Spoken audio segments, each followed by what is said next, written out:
Sempre que possível, observe a sua própria mente.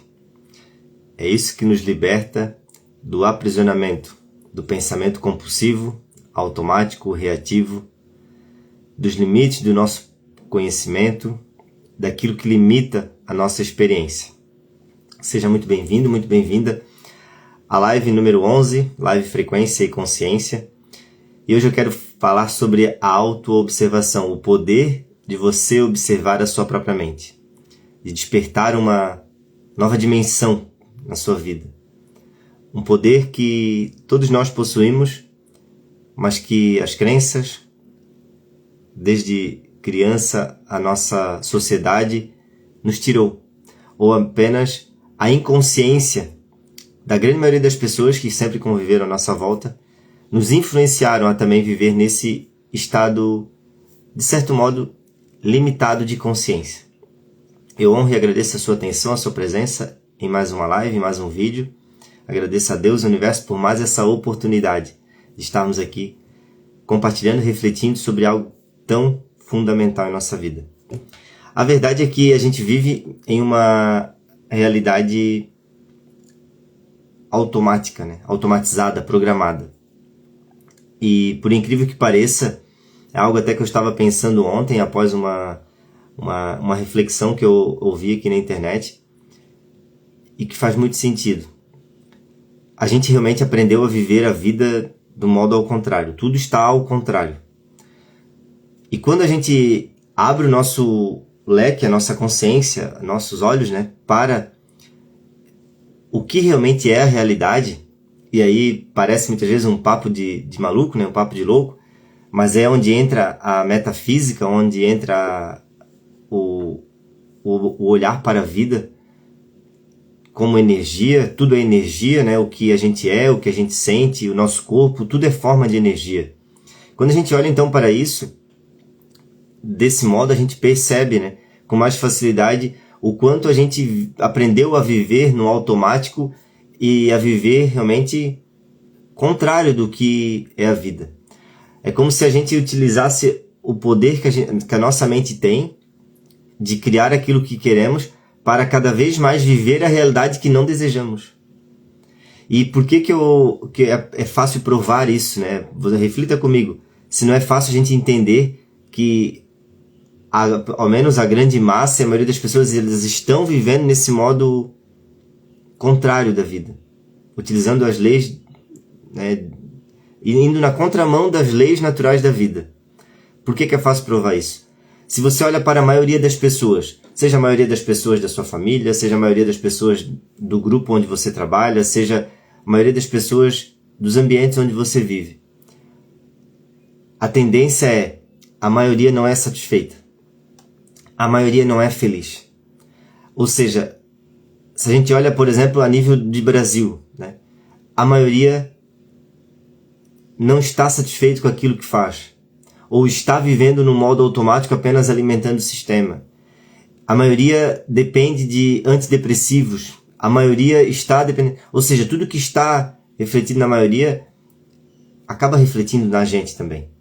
Embora estejamos, né, todos nós estamos passando aí, quer você compreenda ou não, por uma transição onde o nosso próprio planeta, onde toda a nossa vida aqui na Terra está, de certo modo, sendo alterada por uma elevação da nossa consciência, elevação dessa frequência que está aqui nesse planeta atualmente. A questão é que a maioria ainda dita, muitas vezes, aquilo que vamos viver. E por que é fácil provar então que a maioria está contra a lei natural da vida? Porque se estivesse a favor, seria o contrário. Seria a minoria.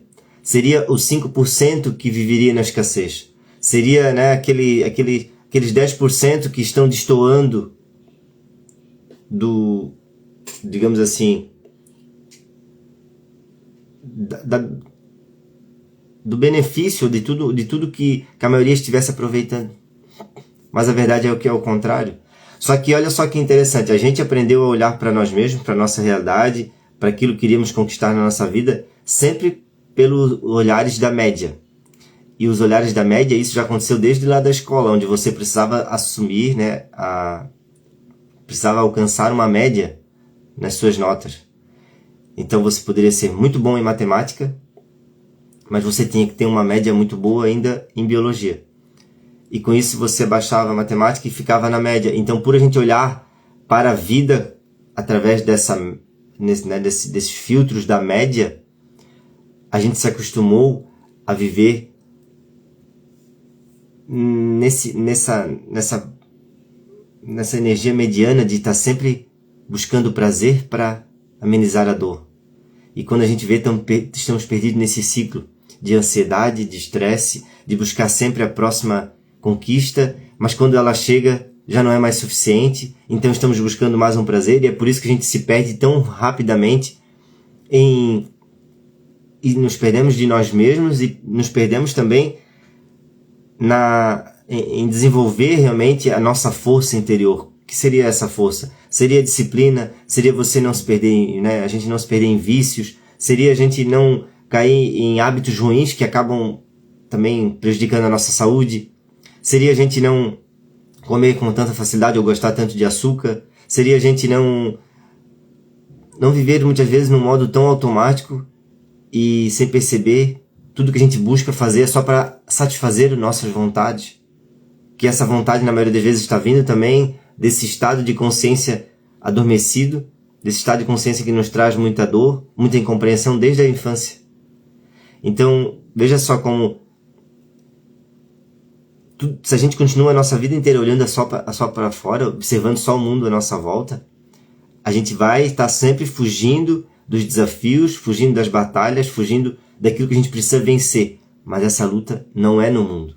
Se você continuar a sua jornada acreditando que você precisa vencer algum leão fora, acreditar que você precisa se desgastar e gastar muita energia para conquistar tudo que você deseja, na maioria das vezes você pode até conquistar muitas coisas, mas nenhuma conquista elimina o vazio produzido pela desconexão consigo mesmo.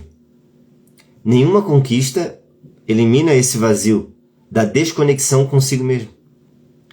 E por incrível que pareça, existem muitas pessoas então que acabam se beneficiando das leis naturais da vida, e mesmo que elas não estão conectadas assim profundamente a si, elas conseguem ter uma vida abundante. E isso eu estou falando para você após estudar muito, ler muitos livros. Hoje eu estou na metade de uma pós-graduação em Física da Consciência, Neurociência junto com Física da Consciência. E a coisa mais clara para mim hoje é que poucas pessoas realmente se conhecem profundamente e possuem princípios de essa conexão consigo mesmo, e é essa conexão que faz com que o mundo ou as situações à sua volta não corrompa os seus valores, não corrompa os seus princípios, não faça com que você se parta novamente ao meio. Se partir ao meio é o estado de consciência, ou melhor, dividido em dois, para ficar mais fácil de compreender. A divisão em dois, estamos sempre divididos em dois, é o estágio comum da nossa sociedade, da grande massa, da maioria. A maioria das pessoas que estão à sua volta muito provavelmente também vive nesse estágio de divisão. Esse estágio de divisão cria esse vazio existencial.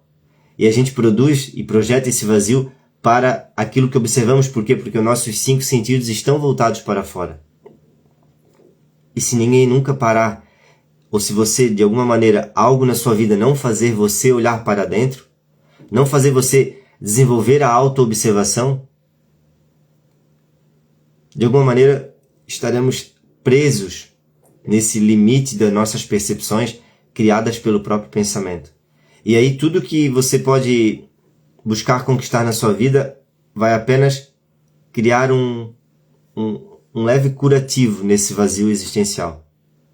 E quando você busca algo, então, na sua realidade, fora de você, seja um relacionamento, seja um trabalho, seja qualquer coisa que esteja trazendo um sentido para a sua vida hoje, e que você acha que ali está a sua felicidade, muito provavelmente ou muito possivelmente pode isso se tornar apenas um curativo muito superficial.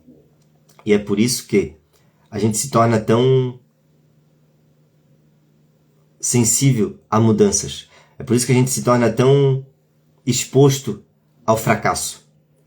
Por que a gente se torna exposto ao fracasso? Porque se estamos apenas tampando o nosso vazio existencial com alguma felicidade, alguma projeção fora, quando essa projeção, quando essa realidade ela deixar de existir ou de alguma maneira ela se romper, o que acontece é a exposição da ferida. E a gente aprendeu desde criança a negar nossas feridas, a negar uma parte que é fundamental também para a gente fortalecer nossos princípios e elevar a nossa consciência. Que é o que é tão falado, né, na espiritualidade, no autoconhecimento, que é enfrentar as suas próprias sombras. Então, em algum momento, precisamos romper com os paradigmas que a gente criou e desenvolveu durante a vida, e um deles é principalmente o tema da nossa live de hoje, que é a autoobservação. Romper com esse paradigma, na maioria das vezes, é muito difícil. Por quê? Porque o seu eu de hoje está sempre projetando e experienciando a vida de fora para dentro, acreditando que tudo que está sentindo, tudo que você sente, tudo que você vive, é reflexo das situações que você viveu, porque aprendemos a interpretar assim quando crianças. A gente aprendeu a interpretar e acreditar que a nossa insatisfação e aquilo que estávamos criando de forma muito automática nos nossos sentimentos e na nossa mente era devido àquilo que acontecia à nossa volta e não por uma projeção da nossa mente, uma expectativa infundada, uma projeção que estávamos sempre acreditando que se aquilo não sai como gostaríamos, é justo nos sentirmos abalados, é justo nos sentirmos mal. E por incrível que pareça, hoje é muito simples observar até mesmo numa criança, né? Eu não tenho filhos ainda, mas é muito fácil observar nas crianças o jogo que muitas vezes elas fazem. Por quê? É do inconsciente delas também, só que isso vai criando caminhos neurais e formas de interpretar a vida e de reagir à vida, que acaba, mais cedo ou mais tarde, a gente vai perceber que os adultos também vivem assim. Ou a gente passa a viver assim quando adulto também. Da seguinte maneira: algo não acontece como gostaríamos, acreditamos ser justo ficarmos insatisfeitos. Porque existe um certo benefício que estamos buscando quando estamos insatisfeitos. Quando criança, quando estávamos insatisfeitos, muitas das nossas vontades poderiam ser atendidas. Mas quando crescemos, a gente tem que, de algum modo, despertar dessa ilusão. Quando as coisas não saem como gostaríamos, precisamos nos tornar mais fortes e reconhecer o que eu estou aprendendo com isso, ou o que eu posso fazer diferente por isso, ou que resposta que eu posso dar para isso. Do contrário, a gente deixa a nossa própria mente, as nossas crenças, criarem insatisfação, criarem vitimismo, criar reclamação, criar uma dependência emocional e o que acontece, né, indo aqui um pouco mais a fundo, acabamos nos identificando com esse eu vitimista, esse eu sofrido, essa visão que a gente cria da gente mesmo, de ser aquela pessoa que passou por aquela situação, por aquele trauma, ou ser essa pessoa que não é o suficiente e, por incrível que pareça, isso se torna algo conhecido para o seu sistema nervoso. Fica conhecido para a sua mente. E muitas vezes o caminho de sair disso é muito simples, mas parece uma batalha muito grande porque você vai ter que ir para o desconhecido. Sentir paz é algo desconhecido para a maioria das pessoas. Estar alegre sem motivos e sentir uma felicidade genuína é algo muito estranho, muito desconhecido para a maioria das pessoas. É por isso que inconscientemente a própria mente resiste em mudanças, mesmo quando essas mudanças, e a gente é muito mais fácil olhar de fora, né, quando estamos realmente olhando para uma situação de outra pessoa, mas na maioria das vezes é muito próximo. Tá muito próximo dela simplesmente mudar completamente a experiência dela.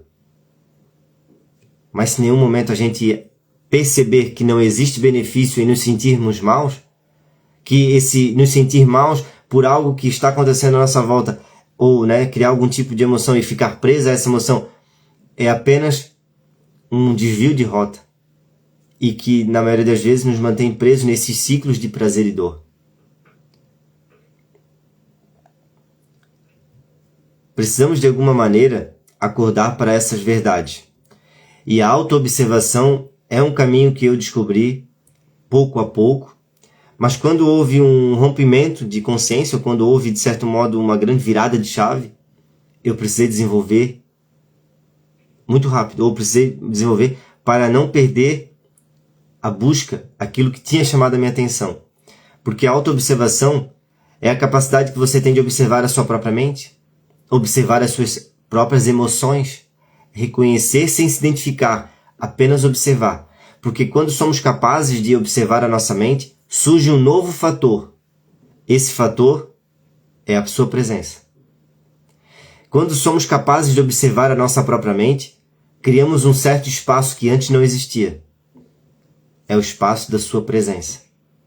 E quando surge essa observação, é a presença silenciosa observando. É a sua essência. De início vai parecer que você está pensando sobre o que está pensando, mas na verdade você está tomando consciência, trazendo luz, trazendo espaço para um movimento automático, condicionado dos seus próprios pensamentos. Observar a própria mente é tornar-se consciente de um vazio que antes você fugia. Porque presença é essa consciência, sem forma, pura, que você é. E essa consciência, ou melhor, essa observação silenciosa, que se torna você estar presente para aquilo que acontece em sua mente, é uma das maiores liberdades do ser humano. Porque é a liberdade de você já não acreditar em tudo que pensa. De você questionar até mesmo aquilo que você carrega como verdade. É então que você questiona qualquer crença. Você questiona qualquer trauma, você traz um novo significado, mas completamente mais amplo para tudo que já aconteceu. Porque até esse momento você acreditava que era refém do seu passado. Ou ainda, que era dependente do seu futuro, para que ele traga algo bom. E você percebe nesse instante, quando você observa sua própria mente, quando você observa seus próprios pensamentos, que existe um novo fator, que existe uma nova dimensão, nunca antes percebida. Essa é a dimensão do seu ser, da sua consciência. É quando você percebe então que todas as conquistas no mundo e tudo aquilo que você ainda pode realizar é muito superficial comparado à conquista de si mesmo. Porque essa desconexão consigo mesmo é o modo ao qual os seus pensamentos ficaram rodando, sem a sua presença. É apenas a programação que acontece desde a hora que acordamos até a hora que vamos dormir, no modo automático. É aquele pensamento que você acredita que é você que está pensando. Mas então você percebe que existe algo mais profundo, que existe algo mais essencial. O seu verdadeiro eu. Aguarda por esse deslumbre, por essa revelação. Observar então aquilo que você está sentindo, se questionar, como eu me sinto agora? Dê um nome para isso, mas apenas vá observando, vá tomando consciência. Questione-se, qual foi meu último pensamento? No que eu estava pensando? E observe. E pare apenas por um minuto. Faça uma respiração consciente. Porque respirar é vida. A vida é a própria respiração entrando e saindo de você a todo instante. Mas facilmente passamos o dia inteiro sem trazer consciência para a vida, sem ao menos perceber e respirar conscientemente, sentir o ar entrando e saindo. Podemos passar muito tempo assim. E a vida se transforma então em situações, em acontecimentos, em superficialidade que mais cedo ou mais tarde tendemos a reconhecer. É escasso viver apenas pela situação. Viva por quem você é, pela vida que está correndo, pela vida que está em você, pela vida que você respira também. Isso é o caminho para a verdadeira liberdade, a liberdade de reconhecer aquilo que você realmente é. Eu honro e agradeço a sua atenção, a sua presença em mais um vídeo, mais uma live. Espero que a reflexão de hoje tenha lhe ajudado. Faça esse exercício de observar a si mesmo, observar os seus pensamentos. Começa com uma simples observação e você vai criando esse espaço. Essa nova dimensão vai surgindo, esse novo fator surge, que é a sua presença. De estar presente, alerta, para o que acontece em sua mente. Um grande abraço, até a próxima live, se Deus quiser, Ele sempre quer. Tchau, tchau!